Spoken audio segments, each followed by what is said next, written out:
സർക്കാരിനെതിരെ സിദ്ധാർത്ഥിന്റെ അച്ഛൻ. CBI അന്വേഷണം അട്ടിമറിക്കാൻ സർക്കാർ ശ്രമിക്കുന്നു. SFI സംസ്ഥാന സെക്രട്ടറിക്കെതിരെ കേസെടുക്കണമെന്നും ജയപ്രകാശ്. VCയുടെ പ്രൈവറ്റ് സെക്രട്ടറിയെ തൽസ്ഥാനത്ത് നിന്ന് നീക്കി.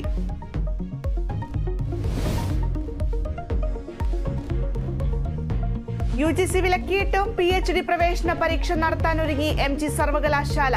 നെറ്റ് യോഗ്യതയുള്ളവരെ ഒഴിവാക്കി മലയാളം സർവകലാശാലയും PhDക്ക് പ്രവേശനം നൽകി. പിൻവാതിൽ പ്രവേശനം തടയണമെന്നാവശ്യപ്പെട്ട് ഗവർണർക്ക് സേവ് യൂണിവേഴ്സിറ്റിയുടെ പരാതി. പ്രതിപക്ഷ നേതാവിനെതിരെ വെല്ലുവിളിയുമായി റിയാസ് മൗലവി വധക്കേസിലെ പ്രോസിക്യൂട്ടർ. പോലീസിനും പ്രോസിക്യൂഷനും വീഴ്ച സംഭവിച്ചത് എവിടെയെന്ന് VD സതീശൻ വ്യക്തമാക്കണം. UDF നേതാക്കൾ കഥയറിയാതെ ആട്ടം കാണുന്നു. ഹൈക്കോടതിയിൽ അടുത്തയാഴ്ച അപ്പീൽ പോകുമെന്നും അഡ്വക്കേറ്റ് T. ഷാജിദ്. അടൂർ പട്ടാഴിമുക്കിലേത് വാഹനാപകടമല്ലെന്ന് സ്ഥിരീകരണം. കാറ് ബോധപൂർവം ഇടിച്ചു കയറ്റിയത്.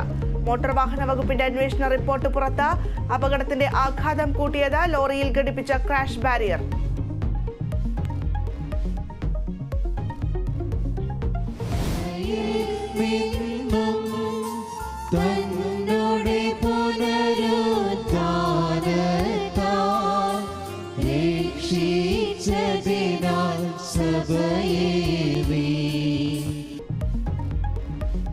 സഹനത്തിന്റെയും പ്രത്യാശയുടെയും സന്ദേശവുമായി ഈസ്റ്റർ. ദേവാലയങ്ങളിൽ പ്രത്യേക പ്രാർത്ഥനകൾ. ഈസ്റ്റർ ദിനത്തിൽ പള്ളികളിലെത്തി സ്ഥാനാർത്ഥികൾ. ഈസ്റ്റർ സന്ദേശം നൽകി മാർപ്പാപ്പ.